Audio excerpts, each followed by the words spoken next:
Hello and welcome to The Content Bite, a podcast for freelancers who use their words to make money. I'm Rachel Smith, a freelance journalist, copywriter and content producer. I'm also the founder of Rachel's List, a jobs board and community for Australian writers and other creatives. And I'm Lynne Testoni. I'm a journalist and content writer as well. Rachel and I are your weekly co-hosts, and every week we bring you all kinds of tips, tricks and some fabulous guests to help you make the most of your freelance business. So what we have learned since doing this podcast is that successful freelancers have a business mindset and need to manage their finances. It sounds boring, but it's actually true, isn't it? It's actually not that boring. Like if you're with the right program, that is. True. And the trouble with most financial software is that it's built for larger businesses, not sole trader businesses like us. So you often end up paying for lots of unnecessary features you never use, such as payroll. But our sponsor Rounded has software designed for freelancers, and it's super easy. So easy and actually not boring. It actually becomes quite fun to reconcile. The gamification, as you say. Yeah, for sure. So good. Well, Rounded is really an all-in-one tool, and as part of the sponsorship, we've organised a saving of another 20% on any annual subscription. If you're a gold member of Rachel's List, that can really save you a chunk of change every year. Absolutely. So good.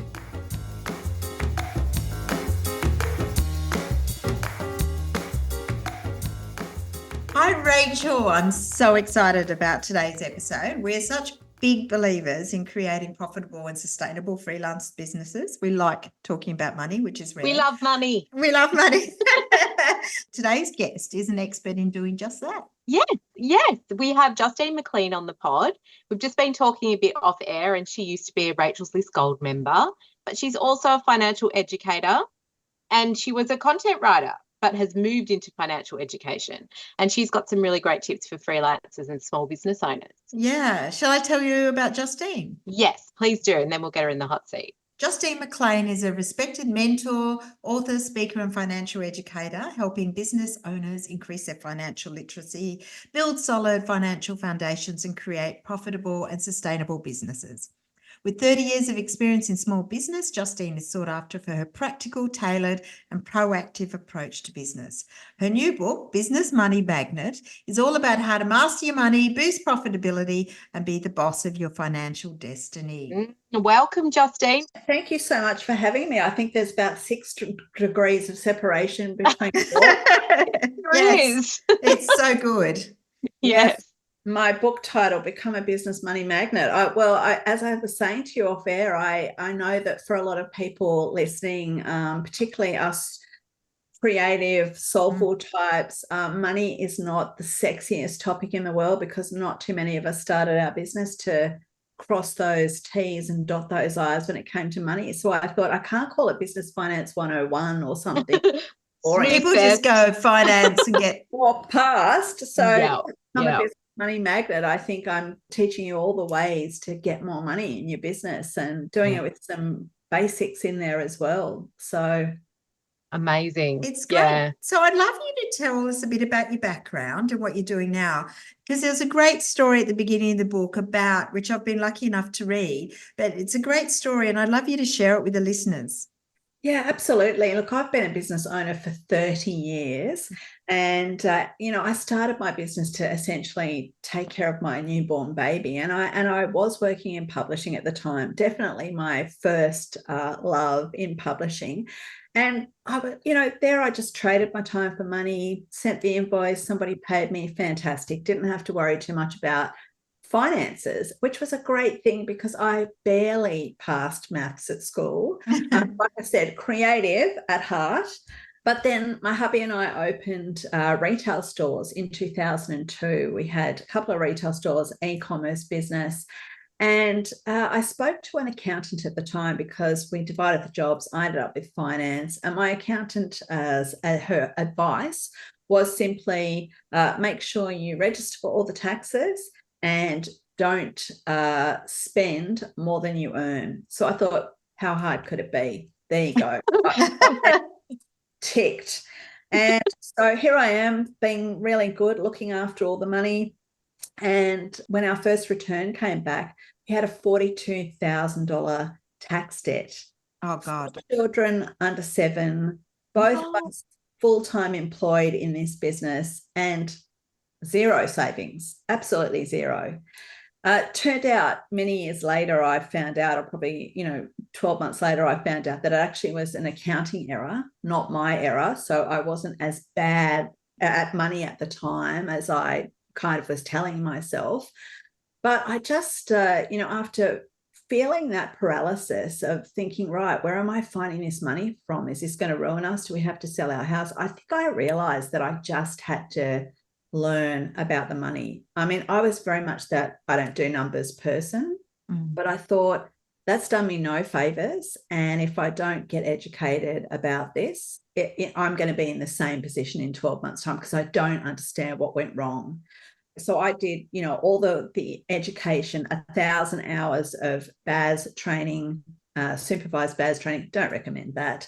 All while running this retail business. And then, I slowly was being asked by people to help them with their finances. And so that's what sort of led me into that financial space. And I've been there ever since. I sort of had one of those multifaceted businesses, big compliance and bookkeeping business, which I sold at the beginning of last year. And now I just spend all my time working with fabulous creatives, primarily helping them make more money in their business. I absolutely love it. Wow, that is fascinating to me that you were not a numbers person, and your whole business has completely evolved into helping other people with their money. And now you've got the book. So tell us about how the book came about and the messages you want people to take from that. So I think for me, look, obviously I have a program that I run, which is a 12-month program, which is called Business Money Magnet. But I think what I realized was there's always a barrier to entry with those programs. Either people don't want to spend the time, they don't want to spend the money, or from a mindset point of view, they feel like they don't do numbers. And so they think, well, I could buy this, but I'll never get anything out of it. And I thought, I'm in this legacy phase of my business. I need to get this book out to, or this information out to as many people in business as possible, particularly women, because I think as women, certainly from my experience, we tend to undervalue everything we do and we don't charge enough. We're not really sure. We work a lot of hours, we over deliver, and then we're not really sure where all the money goes. We kind of get to the end of the month and we think, I've done all this, but I've got nothing there. So I thought if I write a book, much more accessible, people call me the nice warm hug for your business finances because I just explain things in a nice, easy manner. And I think I've done that in the book. So that was really the catalyst for the book. And I think what I want people to understand is, just with a few little tweaks to their business, bringing in some great habits, looking at their pricing, anybody can increase their profit and make more money. I think the other things that, kind of really stuck with me over the last few years is just how vital mindset and how we think about money impacts the way we run our businesses. So I've got stuff in there about mindset. I had a couple of fabulous friends, Kerry Rowett and Shannon Kennedy, who came in and helped me with the mindset piece in the book. And, I teach people how to stay profitable if they want to sell their business, how to do that. And I've also got some fabulous secrets in there from some of my business buddies too. So it's everything to know about business finance in a few hundred pages. I would love to jump in it because you just said something that was really interesting. And it was like, if you get to the end of the month and there's nothing in your account, where do you start if that's your situation as a freelancer? Look, and do you know what? It's really typical. And I think it's just about not understanding the cash flow because so many freelancers in particular will have that lumpy income cash flow. And so I think that, what I say to people all the time is create a cash flow forecast, and immediately I think spreadsheets and their eyes glaze over, but it's much easier than you think. I've actually got a free cash flow template on my resources page for this book. But it's really about understanding what's coming in, what's going out, when you have to save for business and when you can spend, because you can't always spend. And it's also about understanding the cycle of your business, because for a lot of content writers, this whole period around June, July is probably going to be very quiet. I mean, the elephant in the room, business is not great at the moment. Yeah. Then I think you've got, the roll into the financial year, people's kind of budgets are probably a bit, closed down. And so if you know that in advance, you can think, okay, in July, I'm going to try and spend way less in my business just to lean things up so I've got that cash flow, because I think that's really important. So visibility on what you're spending, but also not just what you're spending today, but what you're going to be spending in a month or 2 months. That's really important. Mhm. So do you think the small business owners and creatives in particular are a bit anxious about money? Yeah, absolutely. And I think more so now than they have been probably since COVID. I think we all know that, sales are harder to come by than they have been for months. And I think that a lot of small business owners, particularly if they're creative, will think that they're just no good with money and it's just a them problem. But it's not. I mean, at the moment, it is an economy-wide problem. But yeah, absolutely. I think probably 99% of people I speak to feel anxious about money, and it's the thing that keeps them awake at night. But it's just because, in my opinion, they don't have that visibility. I think sometimes we're afraid to rip that Band-Aid off, but when you do and you can see what's in front of you, you can actually make great decisions to change the path that you're on. And that is the essence of good business. Yeah. I mean, something we talk about all the time is having goals for your business. How important are those financial goals if you're a freelancer? And what kind of goals should you be creating as a freelancer? Yeah, absolutely important, because I think we've all heard of planning days and things. We pick those 3 things and rarely ever is there a financial goal in the mix. Yeah. So I always say to people, just pick one, and people's minds immediately go to a massive income goal or something big that they want to earn. But your financial goals could be really simple and easy to attain. It could be, okay, I don't currently have cloud accounting software that I'm using. So this month, I'm going to set myself up on Rounded, for example. I don't really know what my expenses are. I don't know what I'm paying in my subscription. So my financial goal is going to be to sort that out. I think if we kind of take a step back, and even if we set one tiny financial goal every month, get better educated, learn how to read a P&L, it will make such a massive difference in your business, because it will be top of mind and a focus. That's so interesting. It is. I've got a really interesting budget question for you. Yes. Say that you want to look at that 3 months of all your spending and figure out where all your money's going. How do you start doing that? So well, asking for a friend, Rachel. What's the easiest way to do that? well, full disclosure here, I'm a bit of a spreadsheet lover. So I know a lot of people don't love spreadsheets, but I guess you have to know where the money's going to know kind of what the next best step is. So I think if you sit down, either go through your cloud accounting software. If you don't have that, go through your bank account or wherever you keep track. I mean, you should be keeping track of what you're spending in your business. So go through where you keep track of what you're spending and what that looks like every single month for those 3 months, because potentially have a big tax bill in one of those months, that maybe your insurance is due. And then it's about really saying, okay, can I actually afford this? Is this sustainable for my business? Am I getting in enough income to not only pay for all of these things, but to pay myself a wage? How many people don't pay themselves a wage? To put some money aside for superannuation?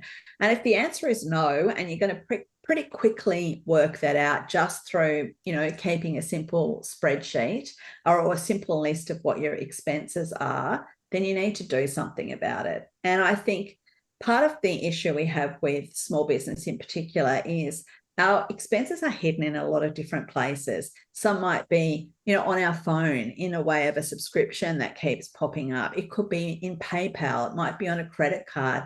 And these things are all separate to our business bank account, and they won't be connected to our accounting software, for example, or it won't be something that we kind of clock as a true thing.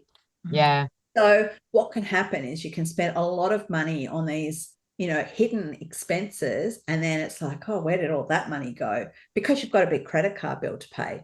Yeah. So I think if you work that out, and then it's about really just leaning into that and saying, all right, what can I get rid of completely? What am I doubling up on? What can I downgrade to a free version? And, what are the core things that I need to use in my business? I'm happy to keep paying for them. Grammarly, that's a core component of my business. ChatGPT 4.0, that's a core component of my business. Okay, I want to keep paying for those, but some of the other things I can do without.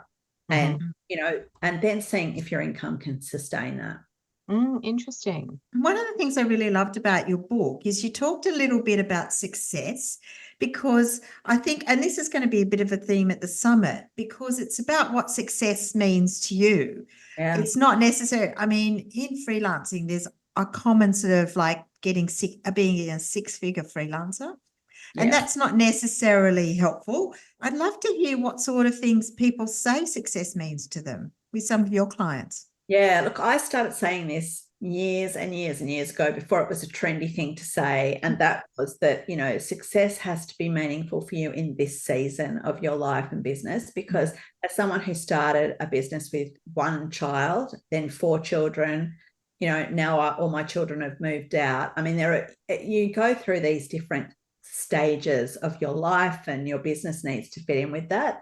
So I've got clients whose idea of success is literally getting the kids to school on time, picking them up, fitting work into that 9 to 3 window, and being able to run them around to their sport. I had one lady last week who set her success goal at having an extra $100 a week that she could put into the shopping. And then my other client last week wants to hit $2 million by the end of the financial year in turnover. So it's a very vast range. It's everything in between. And I think it's so important as business owners to just have the blinkers on, forget about what's going on left and right, and be really mindful of your success journey and what that means to you now.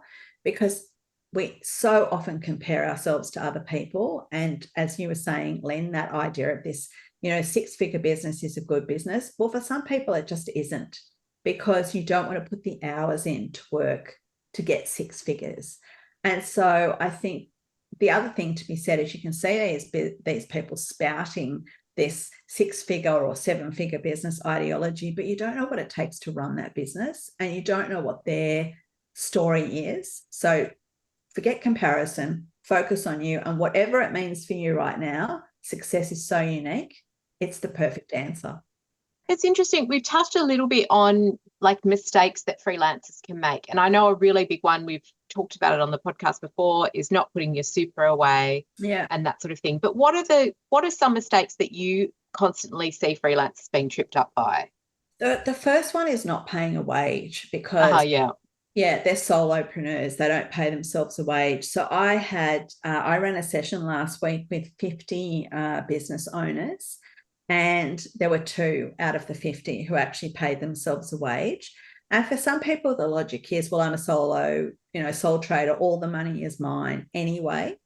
But I think you can kind of trip yourself up if you just sort of dip into your business bank account and take money out whenever you're short. And a lot of people, inevitably, because of that, they just never pay themselves, because there's always another business bill to pay. So I think, not paying themselves a wage, big believer in, even if it's $100 a week, every Thursday, start with that and build from there. Not saving for tax. I know what that's like. I didn't save for tax, ended up in a world of trouble. So that's another one. Not having great systems and processes to kind of deal with business in general, but particularly when it comes to, the financial piece in business. And not having a profit focus, I think, is a big thing that freelancers don't tend to think about. I'm a big believer that every single business needs to run at a profit, needs to offer product that covers, the cost of doing business, wages, super, tax, and builds in an element for profit, because then you kind of like, you can sit back and have that peace of mind. Interesting. What about, when it comes to mistakes, are you seeing it's just newbies making those, or do experienced freelancers really struggle with finance too? Are you surprised when you see that? No, I'm not. I have a beautiful story of a lady that I work with many years ago. We started working together pre-COVID, and she had 20 years experience in her industry, very creative business owner. And she was charging, with 20 years experience, she was charging less than a junior in her field would charge. That was her hourly rate. Why? Because, well, she didn't think any more of it, and she went at the heart of it. She didn't actually think she deserved any more money than that. And then her husband lost his job. He had a very, kind of lucrative job and salary, and he lost his job. And suddenly overnight she became, the breadwinner in the family. And this little tiny income that she was making, working these crazy hours every week, was just not going to cut it. So that's when she came to me. And when I sat down and I spoke to her about what other people in her field were charging just for their time, the value, based on the value that they were offering, she was shocked. So we kind of just, we went through that exercise of, that I would do with someone, whether they've been in business for 5 minutes, 5 years, 15, 20 years, we would kind of look at what it costs to run the business and the pricing, and kind of went from there. So it's a very common story. And I think a lot of people have a lot of shame around that struggle with their finances, but, you don't know until, you don't know what you don't know. And until someone can sit down and explain it to you in a really non-judgmental way, I think you always feel bad about the money. I think as well, like something that we hear, isn't it, Lynn, that people get very scared of putting their prices up because they think they're just going to clean sweep all their clients and have to start from scratch again. Yeah. But a lot of clients will just accept a new rate, but it's quite nerve-wracking to do that. Mm. Yeah, absolutely. I agree with you. I think, making that decision is extremely nerve-wracking, and not everyone is going to love it. So some of the people who you thought were your best clients might choose to walk away. But there are definitely ways you can kind of deal with that and move around it if you're concerned about increasing prices. You can grandfather prices for old clients, and the new clients, you can start charging your new prices. Or if it's about sharing that value proposition. What value are you delivering? Because, when we're talking about value versus worth, it always has to be about value. And, it's everything you're communicating with your client, helping them to understand your value. So I think that's really key in the pricing discussion. Yeah, that's interesting. I also think, you're talking about somebody who'd been in business for 20 years. It's surprising how many people set their rates 20 years ago and don't move. That happens. I've seen that as well. They've been charging, I don't know, $200 for a blog post, which might have been relative fine 20 years ago, but yeah. It's not uncommon. In fact, it's probably the norm. I'll be honest, Lynn. There aren't a lot of people who want to delve into the money, let alone have to deal with the whole pricing exercise. So it is very common. There is this fear around pricing and what to charge. Yeah.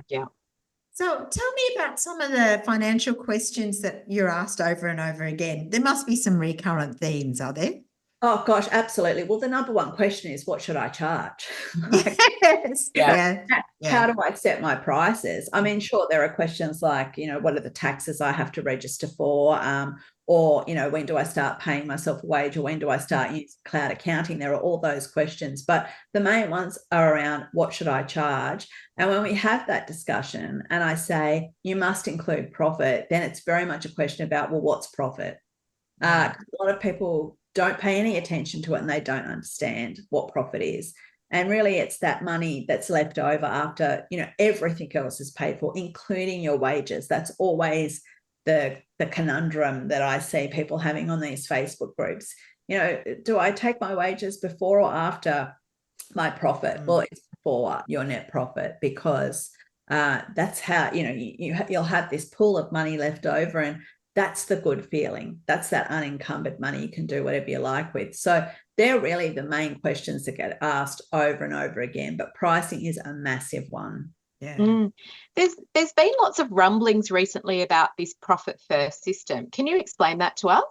So profit first is essentially reverse engineering how you run your business. So let's say, for example, that you charge $100 an hour. The idea of profit first is that you will come up with an arbitrary profit number. So whatever that is for you, the next question will always be, what's a good profit number? Well, that's very dependent on you. Back to that question about success. Yes, exactly, right. So it could be, okay, it's 2%. I'm happy with 2%. But I have my lady who wants the $2 million and she'll hit that before the end of this financial year. She's actually going for a 35 to 40% profit margin. So that's kind of the variation. So it's attributing that profit number first. And then when that $100 lands in your bank account, whatever that number is, let's say it's 10%. So you take that 10% away from that money, from the $100 per hour, and you bank it, so it's gone, you don't see it. And then the next, say, 30%, you say that they're my wages. Take that away, that's gone. So now we're at 40%. And then you might say, okay, I'm putting 25% away for tax and putting that away. And whatever is left over, that's all you can spend on your business expenses. So it's very much this reverse engineering. And a lot of people have problems getting their head around it because it's like, oh, okay, I can only spend this percentage on my expenses, but my expenses are this much. So that's why profit first can take a bit of work to get your head around. And a lot of people don't like it. I personally think it can become a very overcomplicated system. And in my experience, a lot of people will try profit first and abandon it. And so for me, I would rather, go the other way and actually work out what I should be charging, what my jumping off charging point is as an hourly rate. And that's taking into account how many, weeks a year I want to work. Do I want holidays? How many billable hours can I work? What does it cost me to run my business? What wage do I want to earn? How much super do I want to pay? All of those things, I take all of that into account and we come up with a number. And that number then becomes the jumping off point for all of your offers, everything that you do in your business. And it's a great way of seeing what the reality is of your business rather than just doing the profit first and then hoping for the best at the end that you've got enough money to cover your expenses. That's interesting. Well, we touched a little bit on mindset earlier on in the conversation. Let's take us through your meaning of that concept when it relates to finances and why it's important. Yeah, absolutely. Well, I think, Carol Dweck said it best, we either have a fixed mindset or a growth mindset. And a lot of people think that they belong in one camp or the other. So fixed meaning that, you think about things in a certain way, probably based on a money story that you were told as a child. Mine was money doesn't grow on trees, Justine, or I'll just go down to the backyard and dig up that jam tin so I can buy that thing that you want. So that was this scarcity money money mindset, this idea that money was a kind of a finite thing was definitely where I grew up. And a fixed mindset in that scenario would be just believing that and that nothing could change. Whereas a growth mindset might be thinking, okay, well, that might be true, but could I change it? And how? And if I did change it, how would I change it? And I think everyone can change their mindset. And it might be because if I get educated, I can change it. If I learn a bit more about money, if I improve my skill set, I can change it. So we've got these two mindsets that we kind of will fluctuate between. Carol Dweck says that. I believe it too. But I think the key really in business, because a lot of us will just make ourselves feel bad when it comes to money, is just trying to, ask ourselves when we're starting to feel bad, well, is what I'm thinking true? And if it's not true, then what can I do about it? Is money finite? No, it's not. Can I earn more? Yes, you can. Okay, what can I do about it? And I guess in some ways, it's just keeping that positive mindset as the key, because that for me becomes, the fuel for your business. It's about flipping that I don't do numbers attitude, flipping that narrative and changing it to, well, maybe I don't do numbers well, but I can do numbers. So really kind of embracing that. And I think that's really important for anyone in business. And as I said before, it's also understanding that difference between value and worth. You know, your worth is what someone is prepared to pay for you. And fundamentally, that's got nothing to do with you. That's about their money story and what they think your skill set is worth. Whereas your value is the change, it's the transformation, it's the benefit that you can deliver as a content writer, for example, to someone else's business. And I think that is really key. Just understanding that every time you go to do something, don't get sucked into someone else's idea of what you're worth. That's so interesting. Some of the things that have resonated with me is about the confidence story. And I think that there is that sort of idea that you need confidence to grow your business. So talk us through that. Yeah, I think, you know, there are so many business owners who just spend their time second guessing what they're doing. You know, is this then the right next step for, you know, my business? And I think that goes double for people who are working on their own in business, because they don't have that person to talk to. And often when it comes to the finances, things like what to charge, do I pay myself a wage, all of those sorts of things, I really think when it comes to the numbers, we absolutely kind of lack that confidence. But the interesting thing is when you get an informed knowledge, and it doesn't just have to be about numbers, it could be about anything you're dealing with. It could be about how to work with AI or the AI piece in your business, for example. I think when you get that bit of knowledge, it can never be taken away. And I think the more you kind of, you know, learn, the more your confidence grows. I think when it comes to money, so many of us have been spoken down to by an accountant, or told at school that we're just no good with money, or told by our parents that we're no good with money. And we kind of believe that, and it knocks our confidence. It stops us from moving forward. But I think when you have a basic understanding of the finance piece in particular, it just helps you move forward thinking, okay, I know what I'm doing. I've got this. And if I don't have it, then I know what to do next.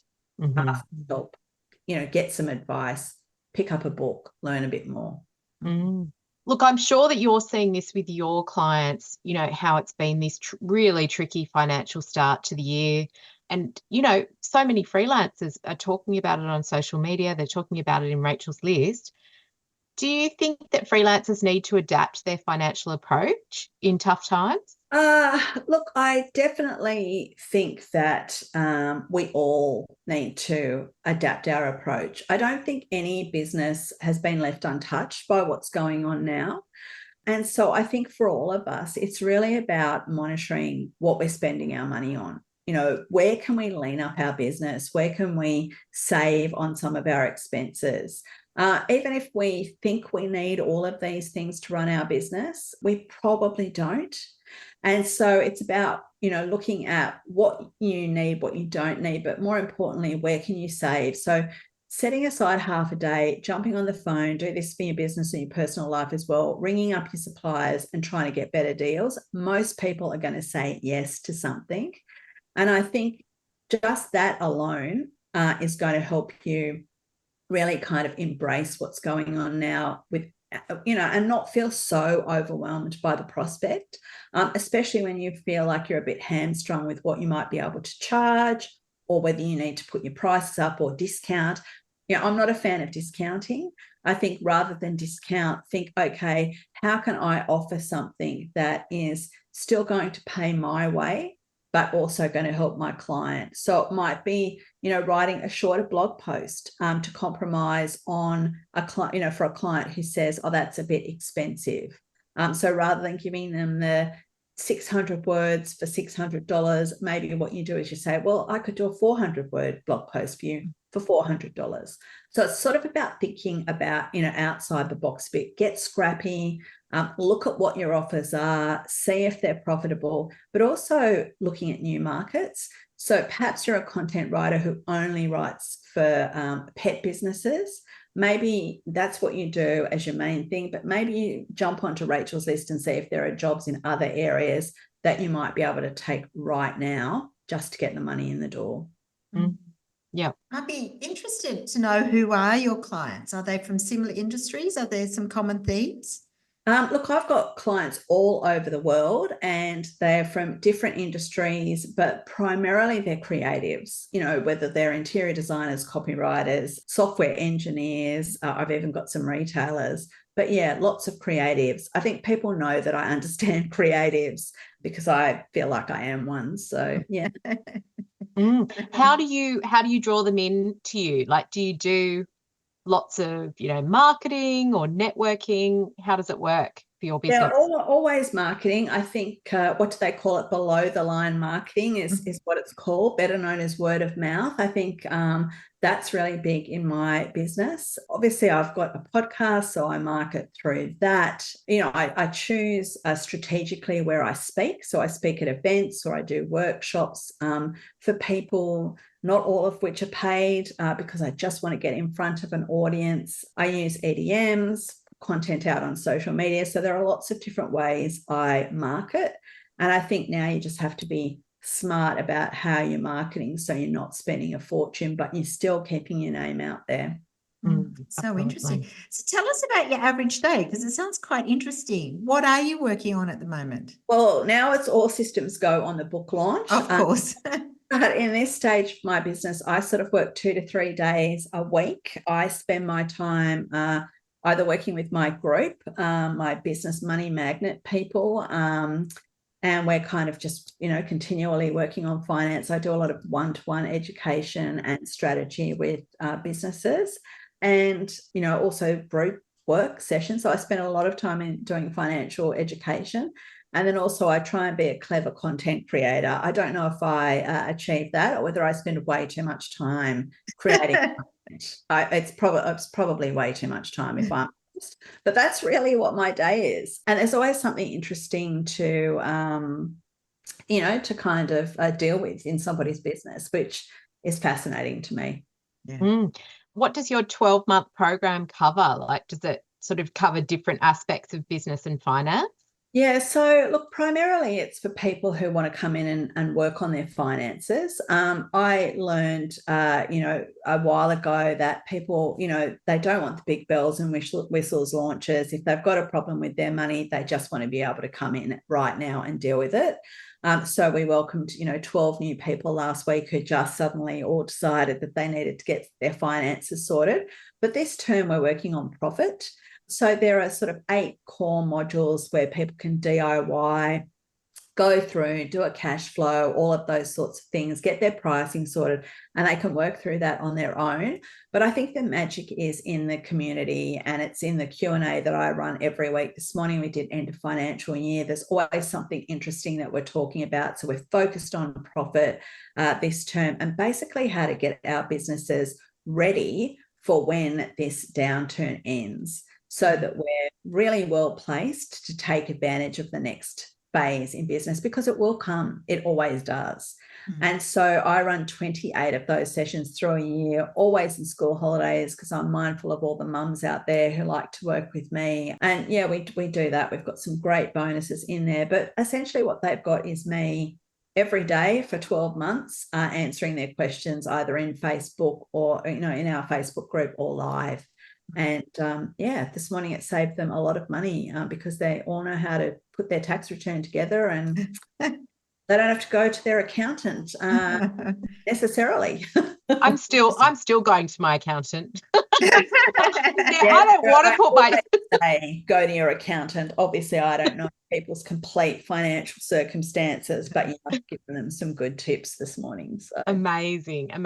Well, speaking of tips, we love to ask our guests about their tech tips, or software they would be lost without, systems they'd be lost without. So what are your favorites? Well, it would be remiss of me to not say cloud accounting software. And quite frankly, I don't care what you use. There are so many good ones out there, Rounded, MYOB, Xero. They're, different horses for different courses, depending on what sort of business you're running and what level of business you've got.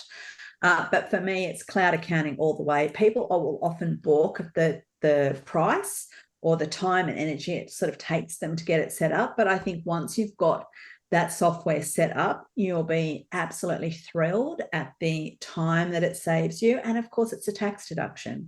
The rest of my business, I now, manage on Google Drive. So I have all my systems and processes, all of my workflows. I ditched Monday and Asana and all those super expensive things, and I just hang out in Google. So they're my 2 tech tips.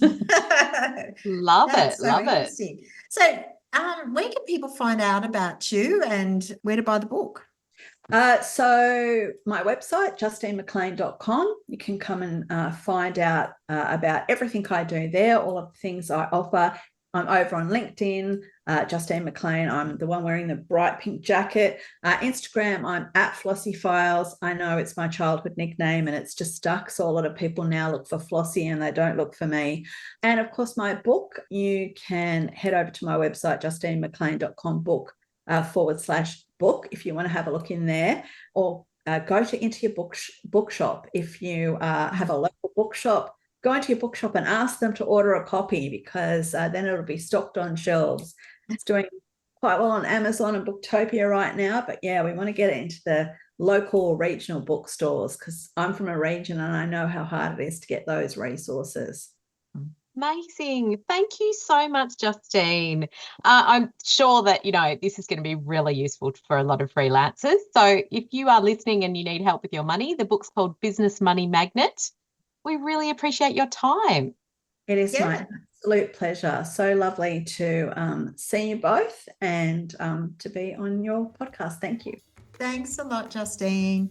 That's it for this week, and we'll be back next week with another exciting guest. So thank you. Bye. Bye. Bye. Thanks again to our wonderful sponsors, Rounded, easy accounting and invoicing software that helps freelancers run their business with confidence. And don't forget, if you're a gold member of Rachel's List, you can check your welcome emails for an exclusive discount code on the annual subscription rate. You can also find it in the private Facebook Gold group, or just contact us at hello@rachelslist.com.au.